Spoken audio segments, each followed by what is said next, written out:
Hello everyone, this is Rajni Srivastav from Indore, and this is my new tutorial, first tutorial that I'm going to show you. And this video is related to C++ introduction. In this video, I will tell you basic concept of C++, and for this purpose I make one PPT. So just open my PPT here. So C++ OOPS concept. What is the meaning of OOPS concept? OOPS means object oriented programming language. Okay. So first of all, we understand the introduction of C++. C++ programming language developed by AT&T Bell Laboratories in 1979 by Benjamin Stuart Search.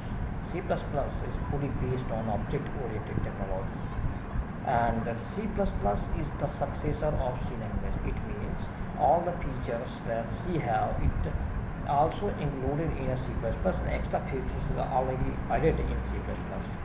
And it is a case-sensitive language. It means lowercase is different and uppercase is different. So what is the features of C++? C++ is a middle level language.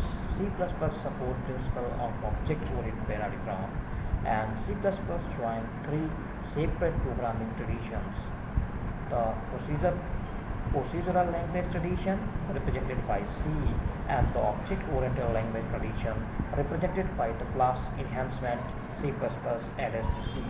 Generic programming supported by C++ templates. So what is the facts? Facts is that C++ OOPS aspect was inspired by a computer simulation language called Simula67. Java is written in C++, and the major operating system is modern time or written in C++. C++ is world's fourth most used programming language. Now, comparison between C and C++. What is the difference? What is the comparison similarities between C and C++?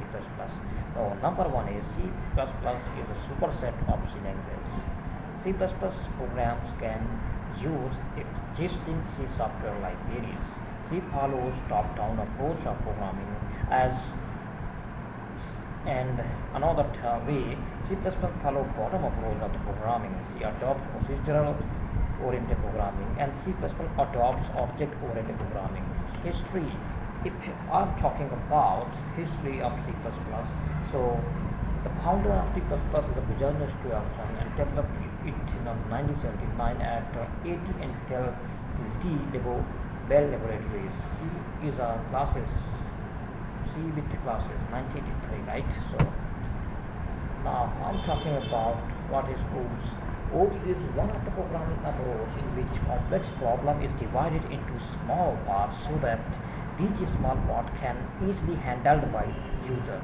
The main aim of OOPS is to reduce program complexity. In OOPS, we use class and object concepts. What is the property of OOPS? We have so many properties of OOPS, and the main property is object, class, abstraction, encapsulation, inheritance, polymorphism. So we discuss one by one what it is. Okay.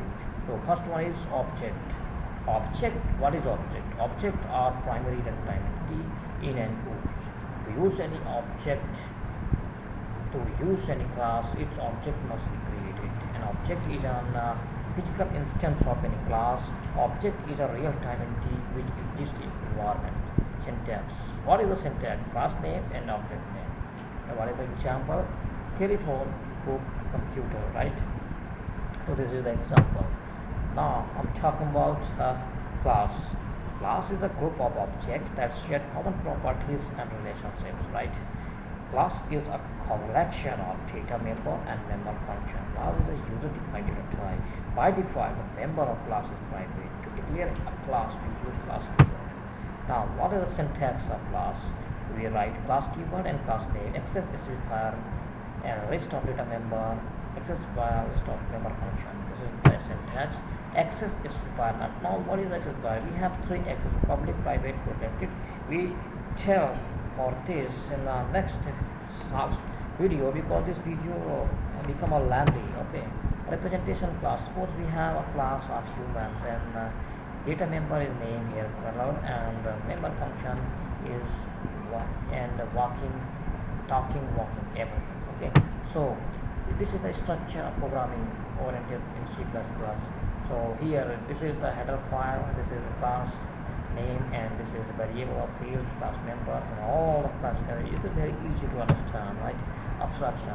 What is the meaning of abstraction? Abstraction refers to act of presenting essential features without including the background details. So what does it mean? So we have our example. We are trying for you know only the essential features to drive the car. Example: gear handling, steering handling, use of clutch, accelerator, brakes, etc. But while driving, do you get into internal details of car like wiring, motors, workshop, etc. You just change the gear.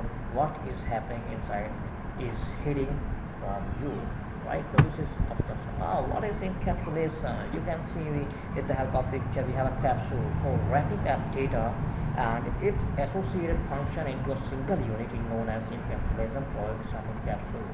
Inheritance. Inheritance is one of the most best example of the programming language. It is the process of inheriting properties and behaviors of existing class into a new class. Existing class is equal to the old class and also parent class and base class. New class is also known as child class and parent class, right? Inheritance. When each object has certain kind of relationship between each object, then it is called inheritance. Inheritance is an important concept from books in which the properties of one class can be accessed by another one. And inheritance provides reusability concept. So here we have an example, we have a syntax, and we have types also. We have summary and polymorphism. The ability to take more than one form is called polymorphism. When each object performs same kind of operation, then it is called polymorphism. So this is the basic introduction of C++, and this is my first video. I know this is not effective video, but thank you for us. Thank you.